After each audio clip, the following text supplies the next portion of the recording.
السلام علیکم دی deep dive میں خوش آمدید۔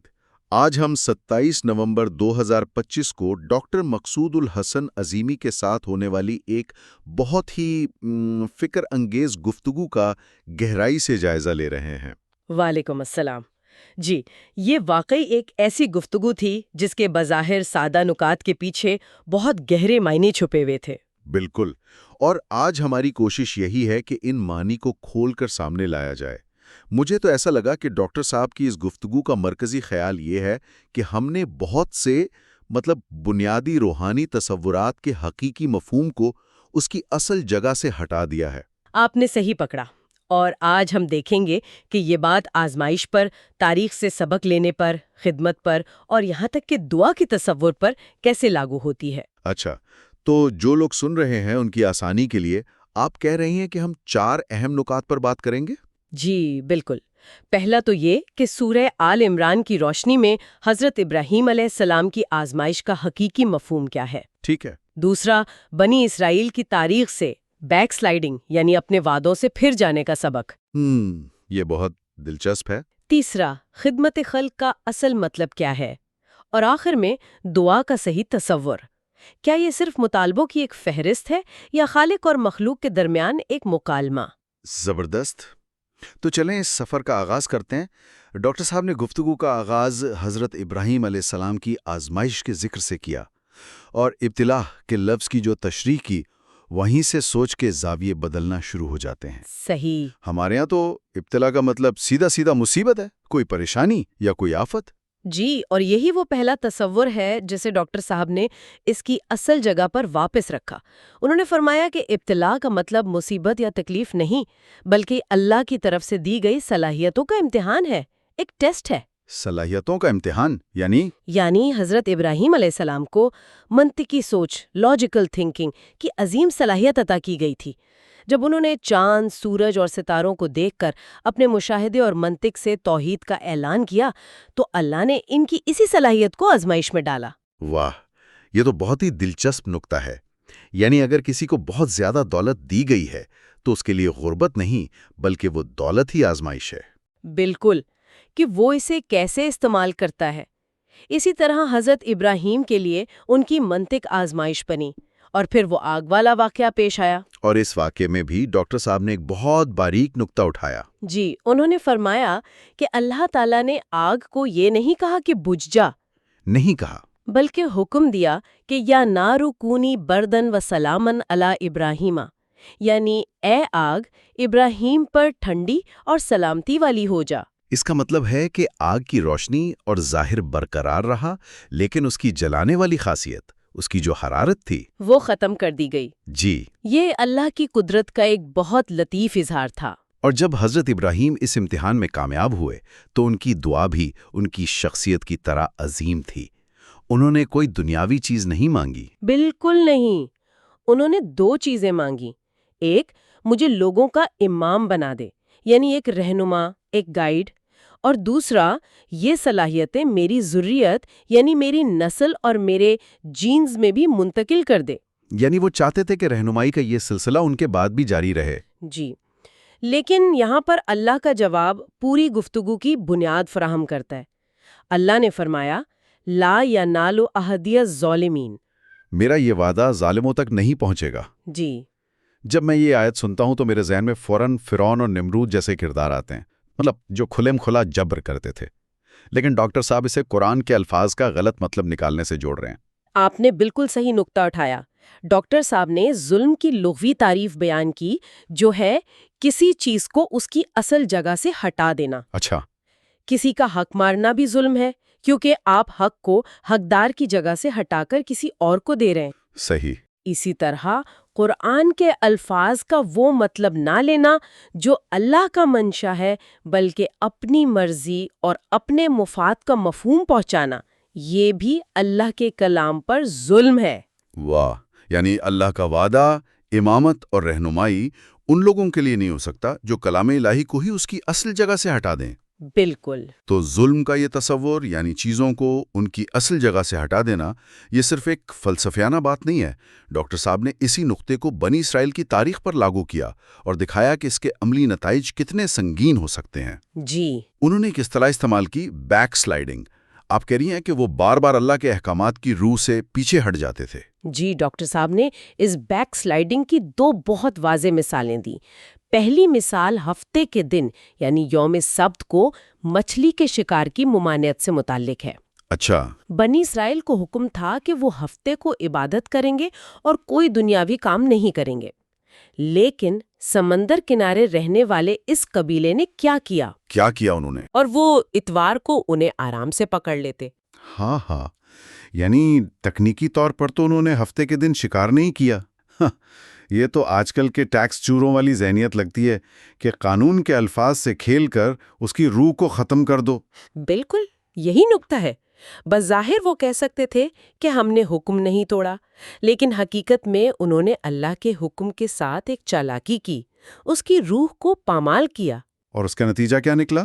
ڈاکٹر صاحب نے بتایا کہ اس ظلم کے نتیجے میں قرآن کہتا ہے کہ ان کی شکلیں بگاڑ کر انہیں بندر بنا دیا گیا، جس کی تشریح ڈاکٹر صاحب نے یہ کی کہ اس حرام ذریعے سے حاصل کی گئی غذا نے ان کے جسموں اور ان کی سوچ کو مسخ کر دیا، ان کے اندر کی انسانیت حیوانیت میں بدل گئی۔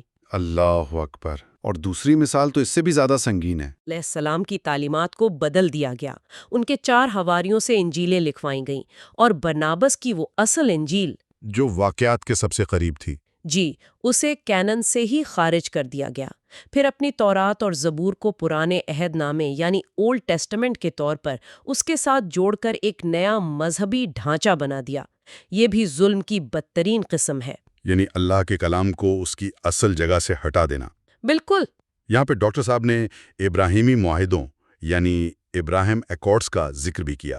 تو کیا ڈاکٹر صاحب کا نقطہ یہ ہے کہ حضرت ابراہیم کے نام کو ایک سیاسی مقصد کے لیے استعمال کیا جا رہا ہے جو اس کی اصل روح سے مطابقت نہیں رکھتا؟ جی، ڈاکٹر صاحب کا اشارہ اسی طرف تھا کہ تاریخ خود کو دہراتی ہے۔ جس طرح ماضی میں اللہ کے کلام کو ان کے اصل سیاق و سباق سے ہٹایا گیا، آج بھی عظیم شخصیات کے ناموں کو ان کے اصل پیغام سے ہٹا کر اپنے مقاصد کے لیے استعمال کرنے کی کوشش ہو رہی ہے۔ قرآن اسی لیے کہتا ہے کہ یہود و نصارہ تمہارے دوست نہیں ہو سکتے، کیونکہ ان کے نظام فکر کی بنیاد ہی اللہ کی تعلیمات کے تحریف شدہ ورژن پر ہے، ایک بنیادی نظریاتی تصادم ہے۔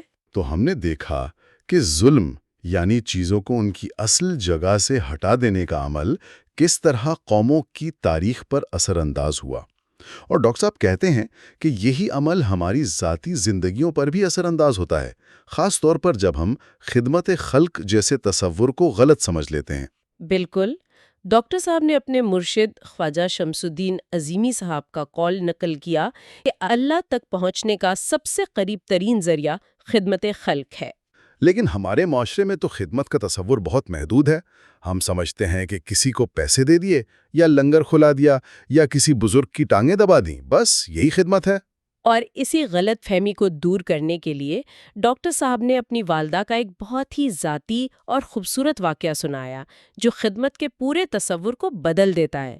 جی، میں نے بھی سنا، وہ بہت ہی کمال کا واقعہ تھا۔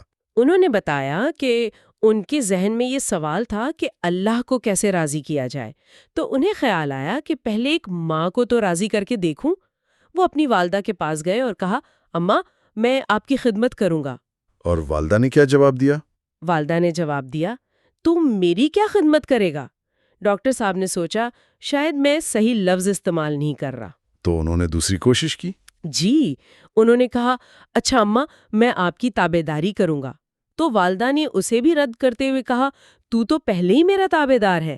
اب تو ڈاکٹر صاحب پریشان ہو گئے ہوں گے کہ آخر وہ کون سا لفظ ہے جو ماں کے دل میں اتر جائے۔ بالکل۔ جب انہوں نے تیسری بار پوچھا کہ میں ایسا کیا کروں کہ آپ مجھ سے خوش ہو جائیں، تو والدہ نے بہت پیار سے ان کے گال پر ایک ہلکی سی چپت لگائی اور کہا، اوئی پاگل، ماں تو بچوں کو خوش دیکھ کر ہی خوش ہوتی ہے۔ واہ، ماں تو بچوں کو خوش دیکھ کر ہی خوش ہوتی ہے۔ یہ ایک جملہ خدمت خلق کے پورے فلسفے کی بنیاد ہے۔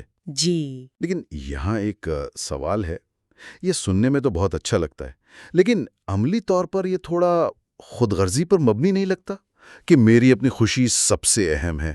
معاشرہ تو ہم سے قربانی مانگتا ہے۔ یہ ایک بہت اہم سوال ہے اور ڈاکٹر صاحب نے اس کا جواب قرآن سے دیا۔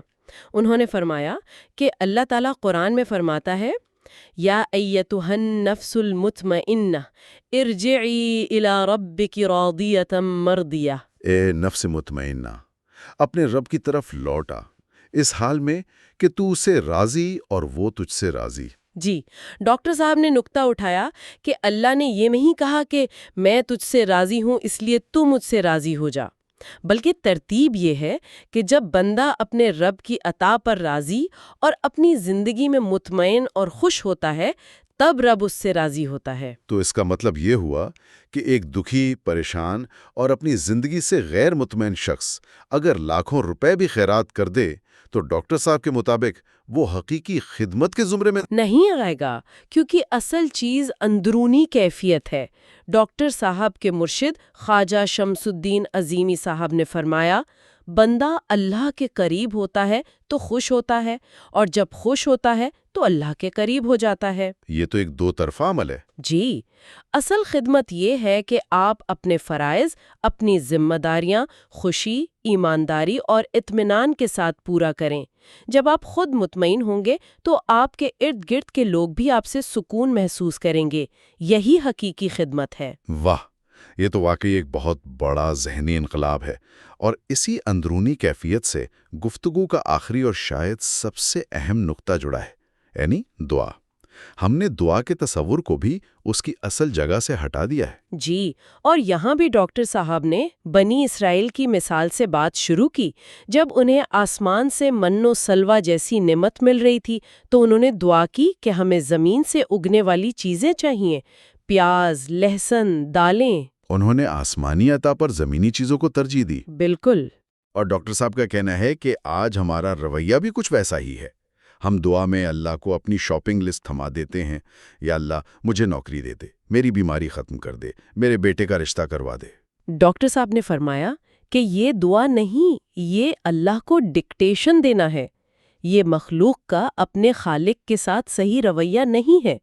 ہم اس کے علم اور اس کی حکمت پر بھروسہ کرنے کے بجائے اپنی محدود عقل سے فیصلے کر کے اس سے ان کی منظوری چاہتے ہیں۔ لیکن پھر وہی سوال، کیا اپنی ضرورت مانگنا غلط ہے؟ صحت مانگنا، رزق مانگنا؟ نہیں، اپنی ضرورت مانگنا بالکل غلط نہیں۔ اللہ نے خود اس کی ترغیب دی ہے۔ مسئلہ مانگنے میں نہیں، اس کے پیچھے جو رویہ ہے اس میں ہے۔ ہمارا سارا زور کیا مانگنا ہے پر ہوتا ہے، جبکہ اصل چیز کیسے مانگنا ہے۔ اچھا، اسی سوچ کو بدلنے کے لیے ڈاکٹر صاحب نے ایک انقلابی دعا سکھائی۔ اور وہ دعا کیا ہے؟ انہوں نے کہا کہ ہاتھ اٹھا کر اللہ سے یہ نہ مانگو کہ میرے لیے کیا کرو، بلکہ عاجزی اور محبت سے یہ پوچھو، اے میرے رب، مجھے بتا آج میں تیرے لیے کیا کروں۔ ایک منٹ، یہ تو پورے تعلق کی نوعیت ہی بدل دیتا ہے۔ یعنی دعا کا مقصد اللہ کو اپنی ٹو ڈو لسٹ دینا نہیں، بلکہ اس سے اپنی ٹو ڈو لسٹ لینا ہے۔ واہ! یہ دعا آپ کو ایک محتاج بھکاری کی پوزیشن سے اٹھا کر ایک ذمہ دار اور فعال بندے کی حیثیت عطا کرتی ہے۔ یہ آپ کو اللہ کے منصوبے میں ایک حصہ دار بناتی ہے۔ یہ ایک مکالمہ ہے۔ تو آج کی اس پوری گفتگو کا نچوڑ یہی نکلتا ہے، چاہے وہ حضرت ابراہیم کی آزمائش کو صلاحیت کا امتحان سمجھنا ہو، یا بنی اسرائیل کی تاریخ سے ظلم کا حقیقی مفہوم جاننا ہو، یا خدمت کا مطلب اپنی ذات سے مطمئن ہونا ہو، یا پھر دعا کو ایک مکالمے کی شکل دینا ہو، ہر بات کا مرکز یہ ہے کہ ہم نے روحانیت کے بنیادی تصورات کو ان کی اصل جگہ سے ہٹا کر رسمی اور سطحی بنا دیا ہے۔ بالکل، اور شاید یہی وہ نقطہ ہے جو سننے والوں کو سوچنے کے لیے چھوڑا جا سکتا ہے۔ ڈاکٹر صاحب نے دعا کا ایک نیا زاویہ دکھایا۔ اے رب، میں تیرے لیے کیا کروں؟ یہ سوال صرف ایک دعا نہیں، یہ اپنی ذات کے سامنے ایک چیلنج بھی ہے۔ اور یہ سوال اپنے اندر ایک بہت بڑی ذمہ داری رکھتا ہے۔ اگر ہمیں اس کا جواب مل جائے کہ آج ہم اللہ کے لیے کیا کر سکتے ہیں، تو کیا ہم وہ کرنے کے لیے واقعی تیار ہیں؟ اس سوچ کے ساتھ آپ کا بہت شکریہ سب سننے والوں کا کہ آپ نے وقت دیا۔ یہ گفتگو یقیناً آپ کے لیے فائدہ مند ثابت ہوئی ہوگی۔ انشاءاللہ۔ برائے کرم اس ویڈیو کو اپنے دوستوں کو فارورڈ کریں جو روحانیت اور سلسلہ عظیمیہ کے بارے میں پوچھتے رہتے ہیں۔ آپ کے فارورڈ کرنے سے یوٹیوب اس ویڈیو کو زیادہ لوگوں تک خود پہنچائے گا۔ اگر ابھی تک نہیں کیا تو سبسکرائب کر دیں اور لائک اور کمنٹس بھی کریں۔ آپ کے لیے بھی بہت دعا۔ اللہ حافظ۔